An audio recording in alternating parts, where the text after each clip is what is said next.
نبی پاک علیہ الصلوۃ والسلام کو جب دروازے پر غیر مسلم دیکھتا ہے تو ہکا بکا رہ گیا، جانتا تھا کہ یہ مسلمانوں کے نبی ہیں، تو کہا آپ کیسے تشریف لائے؟ فرمایا کہ یہ تمہاری کنیز ہے، پریشان تھی، ڈر رہی تھی تمہارے پاس آنے کے لیے، اس کو معاف کر دو۔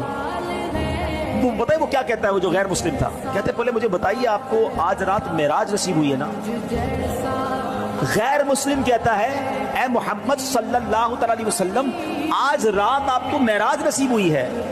نبی پاک نے فرمایا ہاں ہے۔ سنو، وہ اندر گیا، واپس آیا، اس کے ہاتھ میں تورات شریف یا انجیل مقدس آسمانی کتاب تھی، اور وہ کہتا ہے یہ دیکھیے اس میں نبی آخر الزماں کی یہ نشانی لکھی ہوئی ہے کہ وہ نبی جو آخری نبی ہوں گے، جب ان کو جس رات معراج ہوگی اس رات کی صبح وہ ایک کنیز کے آٹے کا تھیلا اٹھا کر کسی غیر مسلم کے دروازے پر جائیں گے، حضور آپ میرے دروازے پر آئے ہیں، میں کلمہ پڑھ کر مسلمان ہوتا ہوں۔ سبحان اللہ۔